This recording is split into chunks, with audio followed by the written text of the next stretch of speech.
Today I'm joined with Keer from Scenic Rim Media in Australia, publisher of the Canungra Times, Beaudesert Bulletin and Tamborine Mountain News.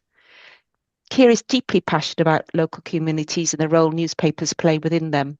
And in this conversation, we explore not only how she runs her publications today, but how she's thinking about the future. Let's hear from Keer. Tell me about Scenic Rim Media and your newspapers. Thanks, Mandy. So Scenic Rim Media has been going for about 6 years. Initially, I started with a newspaper called the Canungra Times, which I bought from the guy that I actually worked with on that or worked for. And I've been doing that for probably nearly 20 years now. And eventually I started a newspaper in Beaudesert about 6 years ago, at which point Scenic Rim Media was formed as a company. And 2 years ago, we took on another paper. We acquired another local paper called Tamborine Mountain News. So the communities themselves are all in an area called the Scenic Rim, which is in Queensland, absolutely beautiful. It's like a country area, but it's within an hour's drive of the Gold Coast and Brisbane. So it's really ideally located, spectacular scenery, absolutely lovely. So we're very lucky to live and work in this area. And we're just a really small newspaper media company. There's three of us in the partnership in the business, myself, Kate Carl, who's a graphic designer by trade, and Susie Cunningham, who's a journalist by trade. And we've got a small team. We're all really well connected to our communities, and we just enjoy what we do. Oh, brilliant. And that, as a team, that probably works really well because each of you have got different skills and then you can bring them all together, can't you? Oh, absolutely. We sort of complement each other in some ways. There's always certain things that, if one of us can't do something, somebody else will work it out. And even probably personality-wise, like I think I tend to be the one going, oh, look, something shiny over there. Let's go and do that. And then, Kate will sort of bring me down to earth a little bit and go, hang on, we need to think about this. And Susie's there kind of doing her thing through it all and talking sense to us and keeping it a steady flow. So it works really well with the people and the personalities that we've got going. And, fortunately in the few years that we've been in a partnership with the business, I don't think we've really had an argument yet or a big disagreement. We're pretty focused on what we like to do. It's quite niche. I don't think everybody's going out there wanting to be working in local community newspapers, but it's certainly a very rewarding area to work in. Yes, I'm sure it is. And it can be, I'm guessing you started on your own, and it can be quite a lonely business, can't it, be running your own publication, running the whole business on your own, can't it? It can be. So I started out working for a guy, like when the Canungra Times started, it was a little A5 publication that was put together on the photocopier of the local motel that the people also owned. And the guy that was writing and doing the layout and everything, Stu, he was a lovely, lovely guy. And I just turned up one day and went, oh, hey, do you need some help with anything? This is the sort of thing I'd really like to do. And he was like, sure, lovey, why don't you come in next week and I'm going on holiday so you can run things. And I was like, what? But we kind of went from there and worked. He taught me a lot. Like he taught me how to use CorelDRAW and do layouts and bits and pieces, which was great. And he unfortunately became quite unwell and I ended up buying the business from him, and he's still around and he's still reasonably well now. So that's kind of taking that stress from him was a really good thing. Yeah. Obviously it's been good for me because I've been able to grow the business with that. But in terms of, was it lonely? Yes, at times, but I also think because of, particularly back then when it was really more or less just me running the business, you also have the support of the community. So there was always people around who I could talk to and, different people in terms of, I guess, more business mentors than other publishers, because that's a pretty random niche area in itself. But I have since become a member of, certain organisations like Local Independent News Association and Queensland Country Press Association, and you meet other publishers that way, and some of them have been quite helpful and open about what they do. I think that's really important, and that's a good point to be part of something, because that really helps, because people have got, you're all in the same boat kind of thing. You'll probably, have the same problems and same questions and same issues, don't you? Oh, absolutely. And there's some things that are like, as a business owner, I've got a friend who owns a shop in Canungra, and she's amazing. Like, I can ring her anytime and go, oh, this is happening, I don't know what to do, blah. And she's like a bit of a mentor as well as a friend, and she's great. But there's other stuff that's particular to publishing that is a little bit different. And that's where obviously Susie and Kate or other publishers can be quite helpful. So yeah. Going back to the papers then, what's unique about each one? Are they very different for each area, do you think? The style is quite similar, like all three are an A4 glossy sort of publication. Okay. The demographics in each area are quite different, and for quite a while the Beaudesert paper was still on like a mat, almost a newspaper style paper. Traditionally that area is probably a little bit more country, a little bit more conservative, if that makes sense. So there's definitely different demographics in each of those towns, even though they're only half an hour from each other, like half an hour's drive. But in terms of the publications themselves and how they look, they're quite similar. I would say that I guess the news stories that we carry in some of them will be a little bit different for each area. So Beaudesert has a lot more sport. It's a really big sporting town. Okay. Whereas Tamborine Mountain might carry a little bit more political content because people there seem to want that. And Canungra actually has a lot more contributed content from community members. So it's kind of adjusting to what we think the communities want and what feedback we get from them.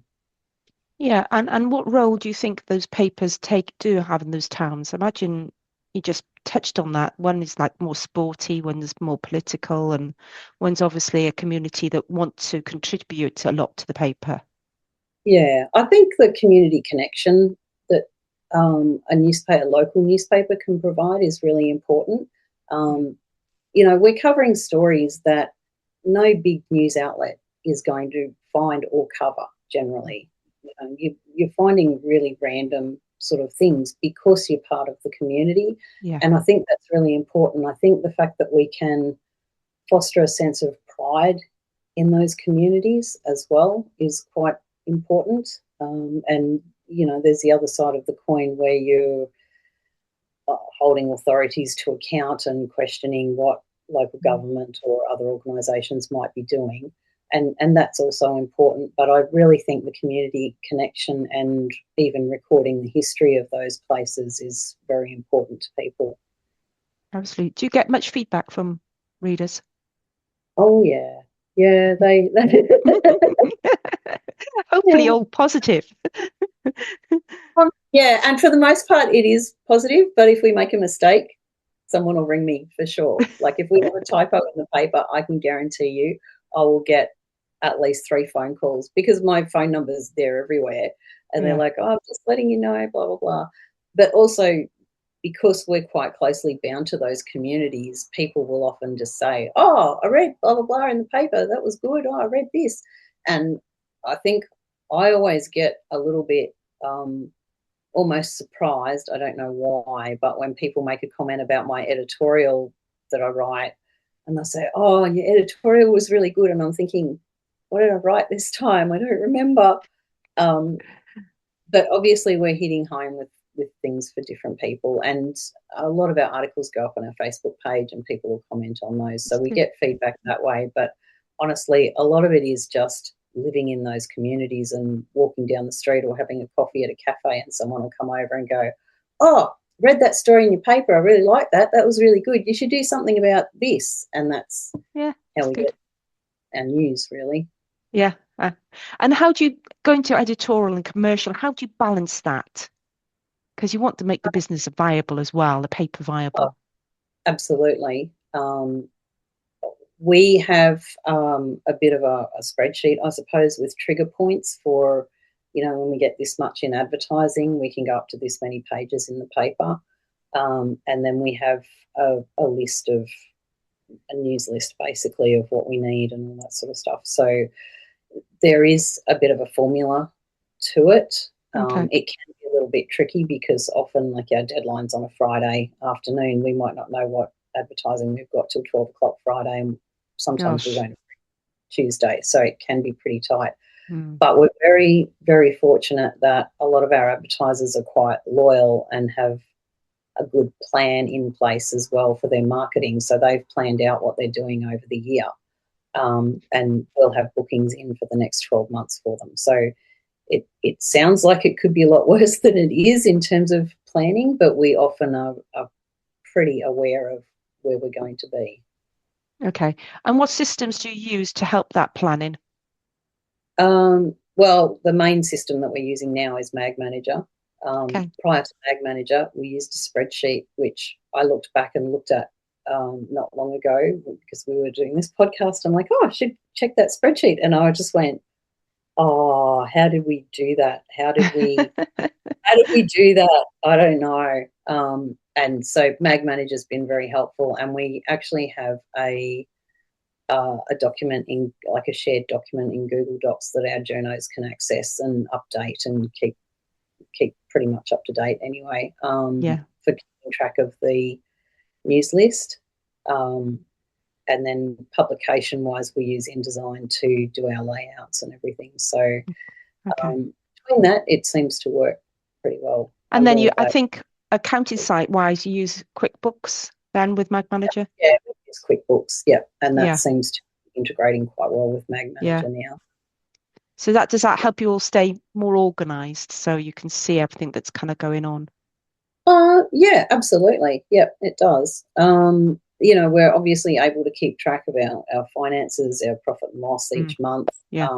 those sort of important things, but we're also able to keep track of what ads are coming in, who hasn't advertised for a while, following up people that might have sort of fallen off a little bit in terms of advertising and just giving them a call and saying, oh, hey, what's going on? Stories that are coming in that we can put on the news list and move to different places. So it's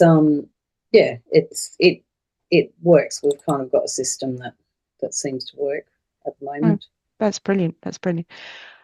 And what do you think the future of, I mean, we had a little quick chat before we started, and you talked about one of our other publishers who was on a podcast, Paula, who had made the decision that she got 5 titles and that she was going to stay as she was. She was happy what she had, and just keep those titles running and making sure they're good. And you kind of said something really similar that you were thinking of now, that maybe you stay with the 3. You don't need to grow any more than that. Is that still the case? You're thinking?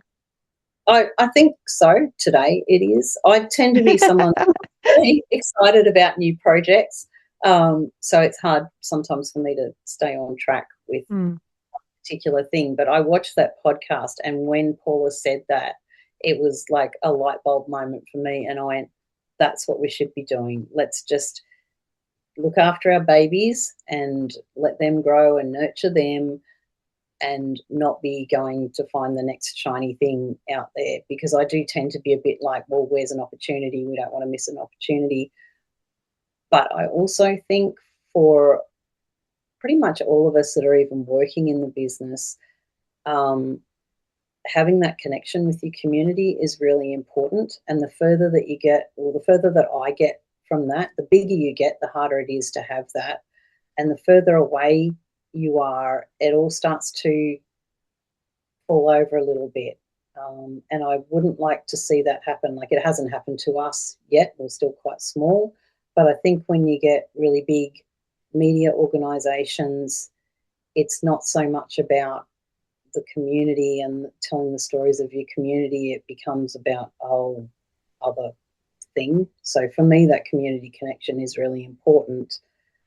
And to grow too much, I think we would lose a bit of that. Does that make sense? It does, absolutely. And I think as entrepreneurs starting off, we work so hard to achieve what we have, and it's so easy to think, oh, I'll go and do that. I'll go, oh, who's doing this? Who's doing that? And to be pulled away from what's really core and what's Yeah, really important. And what's really important is that you're running three amazing newspapers, that you're serving a great community, and that you look after those. And sometimes we don't need to keep struggling on forward. Oh, I'll do something else. What you're doing is really good, and looking after those things, those titles as well. yeah, I think you're right. It's just keeping that focus is Yes, pretty important too. yeah, staying focused. And I wanted to really talk about, because I know we've got a little project going on with the digital Yes. titles, and I want to talk about that and how that came about, because I think people would be interested. Okay, so you're talking in terms of digitising some of our old. Yes, yes, Yeah. So that's come about. We've got some funding available for a digital project, and one of the things that I really wanted to do was to be able to keep our old copies of our papers and people be able to access them on the website, because it kind of worries me that a lot of that stuff gets lost. Like, yeah, so Canungra Times is 20 years old, which I guess isn't that old. Beaudesert Bulletin's 6 years old, not that old really. But the Tamborine Mountain paper that we've got's been going since 1958. wow, And that's a real, like, the history of that place. And in Australia, that's a long time. Like, I know mm, in Europe, it's probably not. But in Australia, that's fairly significant. And it really worries me that to just lose those things would be really difficult. So we're hoping to be able to scan old copies of the paper in and be able to actually host them and put them on our website, so that people can actually have a look through and see what things were like way back when. And it's enjoyable even for me. We have a spot in the Canungra Times where we have like 5 years ago, 10 years ago, 20 years ago, and I look back and go, oh, I remember when that happened. Yeah, that person. Oh, I remember that. I yeah, think our history is really important, and I think for absolutely, small places even more so. yeah. And we're helping you do that, aren't we? Because with MagManager, because you can use our digital flip Yes. book, Yeah. which is part Creating of, those, yeah, creating creating those this. flip um, through MagManager will be great. Like that, I really appreciate your help with that, and that'll be a really good way for people to be able to read those papers, because it's quite an easy read the way that MagManager does it. Like, I've found myself that if I'm flicking through or showing people, it is very close to actually reading a physical book. So people seem to like it, and I think they'll be able to relate to that quite well. Yeah, and I'm we've kind of excited about the project. That's a real, like, yep, this will be great. yeah, and we've kind of enhanced that by giving in digital, we can tell click rates and things like that. So we did a bit of work on that last year to kind of enhance the digital flip book, because we knew people were looking for more of that kind of thing. Um, Yeah. Setting aside that project, where's the business heading? Where are you doing? I think you probably answered this question, but by saying you want to just keep it all going, but what other plans or what else can you Well, share with us? I always have the feeling I'm not that au fait with digital news, in terms of, I look at other businesses and other organisations who are obviously making money out of something on their websites, and I can't get my Yeah. head around it. I probably need like a young person to come in and go, oh, we can do all this great stuff. And yeah, but I'm not probably going to be the person who will be able to do that. It's too far from my knowledge base. So I could see down the track something happening with that, but at the moment I don't know what it looks like. Maybe it looks like an app. Okay. I don't. I could see something like that happening. I'd be interested in the possibility of some sort of membership style subscription thing with our papers, and again, that's something I'm not too sure what that might look like at this point. But continuing to just serve those communities and interact with those communities, like that's probably where we're at right now, is just bunking down and making sure that those papers are still producing quality news, and that we're all happy with what we're doing, basically, and that our community's happy with what we're doing. Brilliant. And what advice would you give a publisher if they were starting out now? If they were starting out now, that's a good question. I think I would just say, like, just be really connected to you. I must sound like a broken record, but I really just think be connected to your community, get to know the people, make those contacts. Like, every community has these, I don't know what you call them, like Shirley from the CWA, we would say in Australia, like these community champions who do lots of volunteer things and kind of keep things ticking over. Connect up with those people, because they will be great supporters and a bit of a backbone for a publisher. Yeah. I think that's a big part of it, but also I guess you have to have that business acumen combined with the passion for your community, and that's probably where it can get a little bit tricky to balance that out, if that makes sense, because if you have one without the other, you're going to be in all sorts of trouble. So yeah, you still need those advertisers, don't you? Yeah, absolutely. Still need your advertisers. Yep. But, well, And someone said to me, our product is news, but our survival is advertising, and that's probably what it comes down to, really. So both are really important. It can be hard to sometimes get that balance of everything there. But if you are producing a quality product and your community embraces it and likes it, your advertisers will come on board. But again, it's also building relationships with them. Like, everything in this business is a relationship with people. And if you can build those relationships, you'll do well. But sometimes it takes a lot of time. Like, it's 24/7 sometimes, but that's life. yeah, I can imagine it is, it's a big part of your life, isn't it? You said to me over the week, you worked over the weekend, haven't you? Because you're having some time out to go to the conference. So, but that's important to you, isn't it? Yeah, and look, I'm a bit of an anomaly. I can't say that word. I'm a bit unsure, because at my time of life, kids have left home, blah, blah, blah, and my work is the crossover between social time and work time. I went to an event on Friday night, which is a business awards for the Scenic Rim.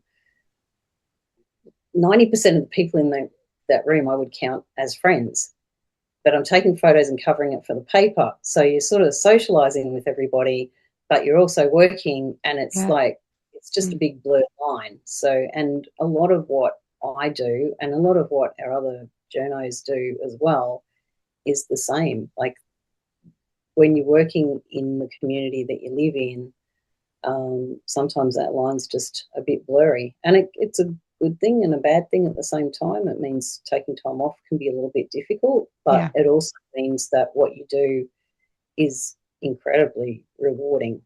I feel really lucky every day to do what I'm doing and to be able to do the sort of work that I'm doing. That's brilliant.